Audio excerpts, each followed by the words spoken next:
তো আজি আমি ফাৰ্ষ্ট লেকচাৰ ষ্টাৰ্ট কৰিব গৈছোঁ chapter 8 of NCERT textbook that is called atoms. তো যিবোৰ আমাৰ ষ্ট্ৰাকচাৰ অফ মেটাৰ, যিবোৰে আমাক ৱৰ্ল্ডক শ্বেপ দিছে, তাৰ ওপৰত বহুত দিনৰ পৰা ষ্টাডি হৈ আছে।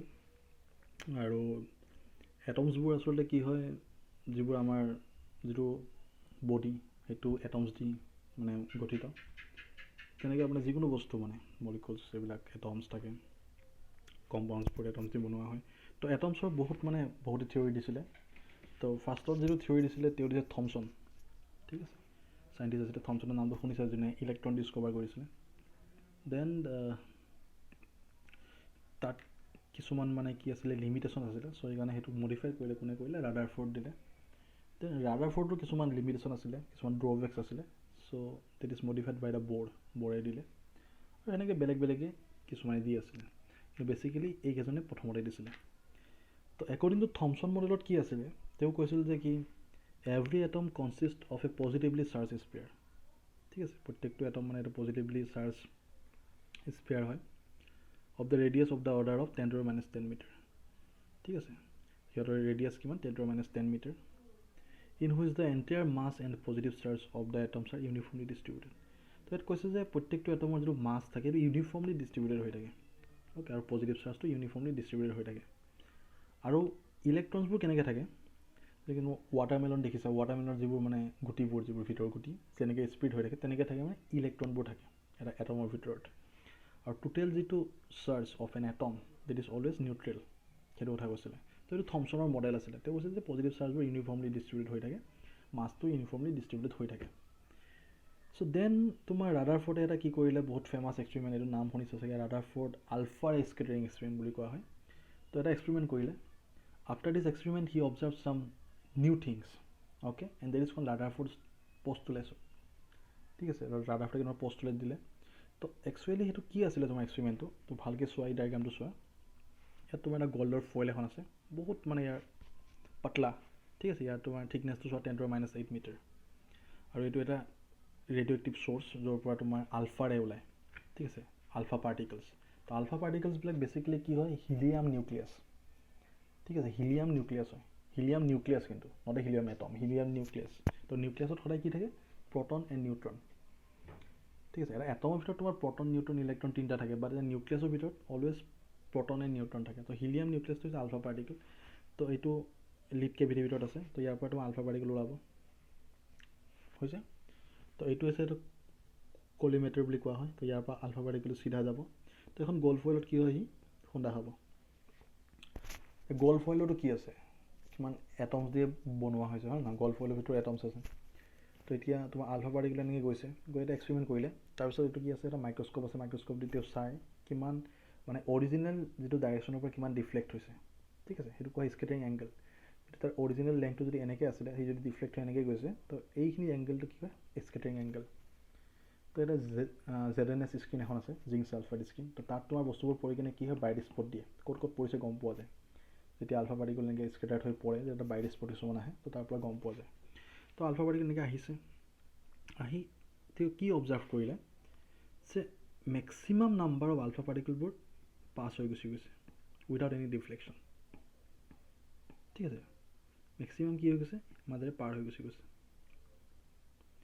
তো কি হৈছে, অকল 1 in 18,000 সেইটো গ্ৰেটাৰ দেন 90 ডিগ্ৰী এংগলত কি হৈছে, ডিফ্লেক্ট হৈছে। তো এইটো 90 ডিগ্ৰীতকৈ বেছি এংগল না, 1 in 8,000। আৰু একদম কিছুমান ইয়াত ডিফ্লেক্ট হৈছে এইটো স্কেটাৰিং থিটাত, বাট মেক্সিমাম কি হৈছে, পাৰ হৈ গুচি গৈছে।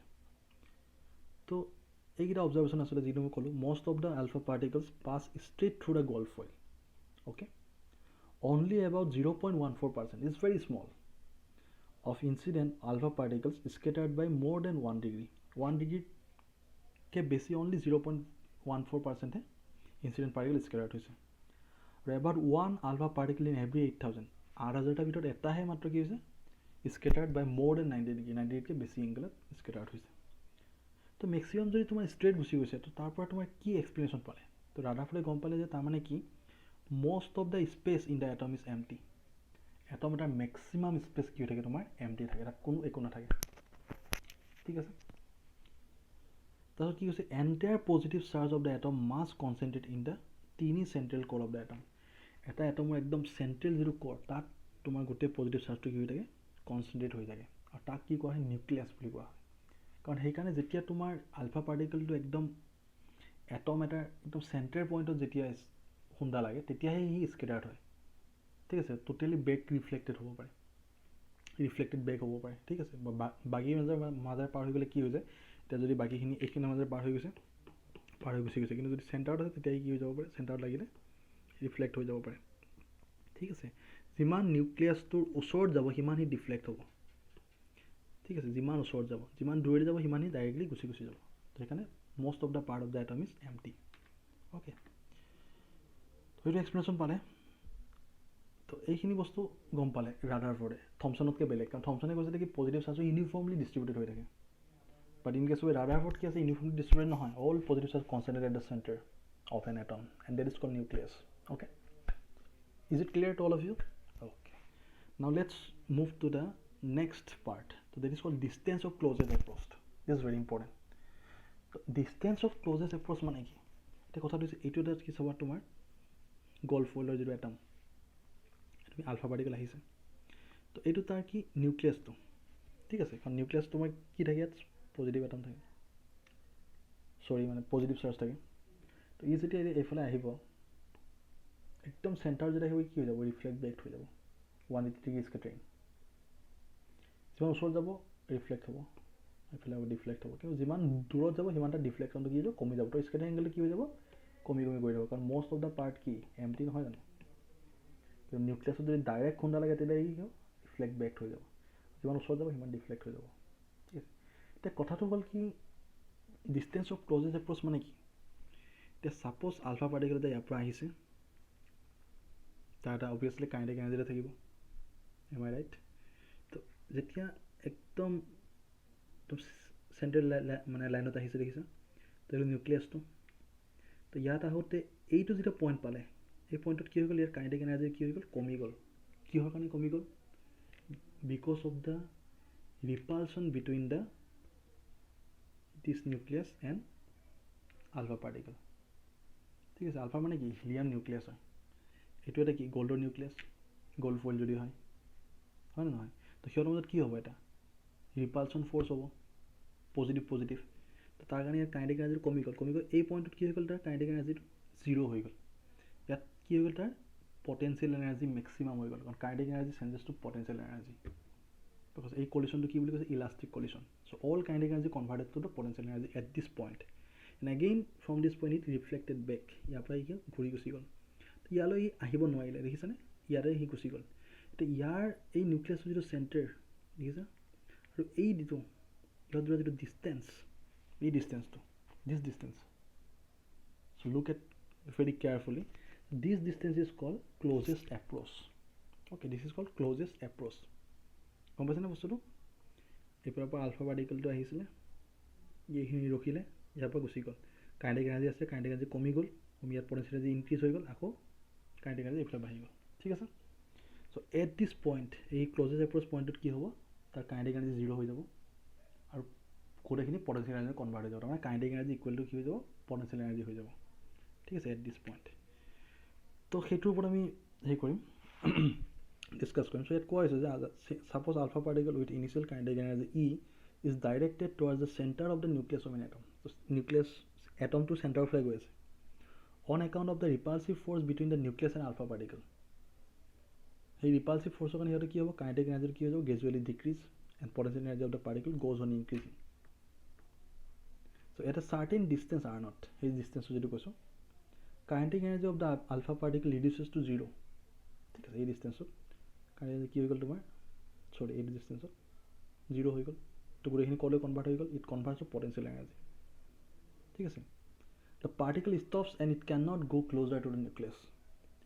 দিছ distance r naught is known as closest approach, and this is called the closest approach or distance of closest approach. Okay, so' this is clear, this is closest approach. So' we have to find out the expression of the closest approach. তো কেনেকৈ কৰিম, একদম simple.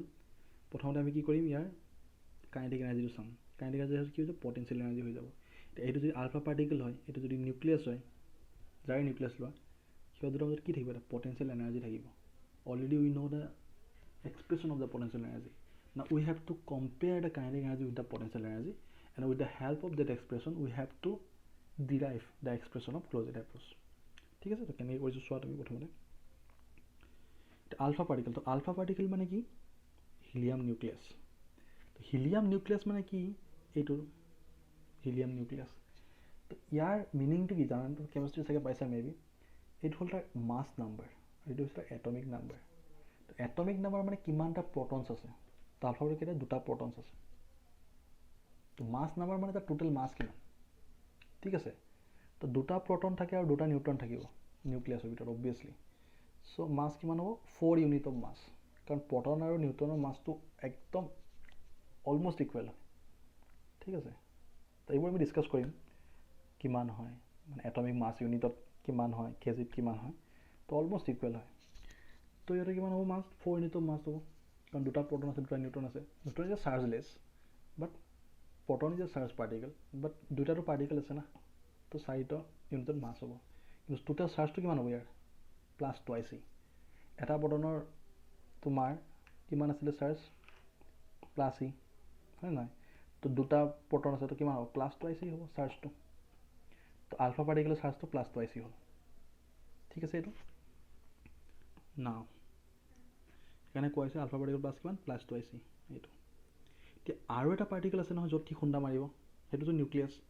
তো এতিয়া কথাটো হ'ল সেইটো কি হয় আমিতো গম নাপাওঁ। যদি গ'ল্ড হয় তেতিয়া আমি গম পাম, কাৰণ গ'ল্ডৰ এটমিক নাম্বাৰ কিমান, 79।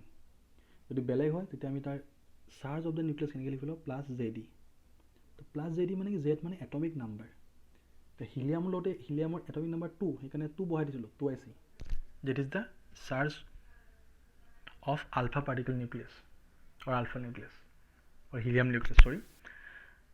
Now charge of the other nucleus, the alpha particle that is going to collide, the charge of that nucleus is plus ZD. Plus ZD মানে কি, Z মানে হ'ল atomic number। এতিয়া যদি gold হয় Z টো কিমান হ'ব, 79। যদি তুমি বেলেগ এটা পাৰ্টিকেল লোৱা, ঠিক আছে, যদি তুমি সোডিয়াম লোৱা 11, হয় নহয়। তো তেনেকুৱা টাইপৰ কথা। তো সেইটো হ'ব তাৰ চাৰ্জ নিউক্লিয়াছ, কাৰণ যিমানটা প্ৰটন থাকে সিমানটা তাৰ পজিটিভ চাৰ্জ হ'ব না। তো এটমিক নাম্বাৰটো হ'ল নাম্বাৰ অফ প্ৰটনছ। অ'কে, নিউক্লিয়াছৰ কথা কৈ আছোঁ আমি ইয়াত, তো সেইকাৰণে অনলি পজিটিভ চাৰ্জৰ কথা লৈছোঁ। তো এতিয়া এইটো Z is the atomic number of the foil. Now what is the electric potential at the distance r not due to the nucleus. এতিয়া এই নিউক্লিয়াছটো যিটো আছে, যদি খুন্দা মাৰিব সি এটা কি দিব, পটেঞ্চিয়েল দিব নহয়। তো পটেঞ্চিয়েলৰ এক্সপ্ৰেশ্যনটো কিমান আছিলে, চাৰ্জ ডিভাইডেড বাই 4 পাই epsilon are not. Are not মানে যিটো ডিষ্টেঞ্চত দিবহি। চাৰ্জ কিমান তাৰ, জে ডি, টোটেল চাৰ্জ গম পাইছেনে। এইটো জে ডি কিয় কাৰণে হ'ব, কাৰণ ই হ'ল এটা প্ৰটনৰ চাৰ্জ, জেডটো হ'ল কিমানটা প্ৰটন আছে এই নিউক্লিয়াছৰ ভিতৰত, ঠিক আছে। যদি 10টা আছে 10 ই হ'ব, 20টা হ'লে 20 ই হ'ব। এতিয়া আমি গম নাপাওঁ, সেইটো কেতিয়া গম পাম, যেতিয়া পাৰ্টিকেলটো আমি গম পাম যে কি পাৰ্টিকেল আছে, ঠিক আছে। তো this is the charge and this is the expression, potential. Now what is the potential energy of the alpha particle and the nucleus, তো কিমান হ'ব, Q1 into QT, Q1 into Q2। তো এইটোতো আমাৰ নিউক্লিয়াছৰ কাৰণে, এইটোতো আমাৰ কিহৰ কাৰণে, আলফা পাৰ্টিকেলটোৰ কাৰণে টুৱাইচ ই, Q1 Q2 হৈ গ'ল। তো এইটো এক্সপ্ৰেশ্যন 4 পাই এপচাইলন আৰ নট, ঠিক আছে। This is equation 2, this is equation 1। Now we know that at the distance r not, এতিয়া আৰ নট পইণ্টত কি হ'ব, তাৰ কাইনেটিক এনাৰ্জি কিমান হ'ব, আলফা পাৰ্টিকেলটো initial half m v square, suppose velocity v, mass m. তো at the distance of closest approach কি হৈ যাব, kinetic energy equal to potential energy. Kinetic energy ক'লৈ কনভাৰ্ট হৈ যাব, পটেঞ্চিয়েল এনাৰ্জি কনভাৰ্ট হৈ যাব। So' obviously kinetic energy will be equal to potential energy. Then this is the expression of kinetic energy, just put here. And what is the expression of potential energy, already we have derived, this is the expression, just substitute value. So' this equal to this, ঠিক আছে, half m v square equal to Z D into twice this. তো এতিয়া যদি মই এই বস্তুটো solve কৰোঁ, তো কিমানটো আৰ নট মানে এইখিনি পাই যাম, ঠিক আছে। This is the distance of closest approached. এতিয়া এইটো বস্তু কি, কাইনেটিক এনাৰ্জি নহয় জানো, চ' এই কাইনেটিক এনাৰ্জি বুলি লিখিব পাৰোঁ মই এইকে। Okay, so' this is the expression of the closest approached, ঠিক আছে। এতিয়া কথাটো এটা এক্সাম্পল দিছে তোমাৰ এন চি আৰ টি, তুমি চাব পাৰা। তো গ'ল্ড নিউক্লিয়াছ দিয়া আছে, চ' আলফা পাৰ্টিকেল ক'ত হিট কৰিব, গ'ল্ড নিউক্লিয়াছত হিট কৰিব। যদি গ'ল্ড হয়, গ'ল্ডৰ এটমিক নাম্বাৰ কিমান, 79। চ' জেড কিমান হ'ব, 79। তো কিমানটা প্ৰটন আছে তাত, 79টা প্ৰটন আছে। তো what is the charge of gold nucleus? 79 into E. Am I right? 79 into E. কাৰণ কিমান হ'ব লাগিব চাৰ্জটো আমাৰ জেড ই হয় ন, তো 79 into E হ'ব। এটা প্ৰটনৰ চাৰ্জ ই, ইলেক্ট্ৰনৰ মাইনাছ ই, ঠিক আছে।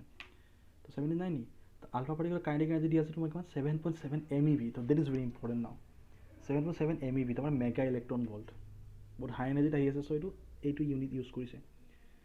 চ' kinetic energy you have to convert to joule. Already we discuss that how can you convert MeV to joule, ঠিক আছে। ই মানে কিমান 1.6 × 10⁻19 কুলম। চ' আৰ নট যিটো এক্সপ্ৰেশ্যন তাত বহাই দিয়া, জেড মানে কিমান 79 আছে, বহাই দিবা। ই ভেলুটো দিলা, বহাই ই কেৰ ভেলু কিমান 7.7 MeV। Now you have to convert this 7.7 MeV to joule. কেনেকৈ কনভাৰ্ট কৰিবা? 1 MeV মানে কিমান জোল আছিলে? 1.6 × 10⁻13 joule. Already discuss in our previous class. So' finally the kinetic energy will be 1.2 × 10⁻12 joule. Now substitute all the value in SI unit, then finally you will get R naught equal to 3 × 10⁻14 meter. So this is the closest approach when alpha particle is going to hit the gold nucleus. ठीक है? So that's all about the Thomson models, Rutherford experiment and closest approach. Okay.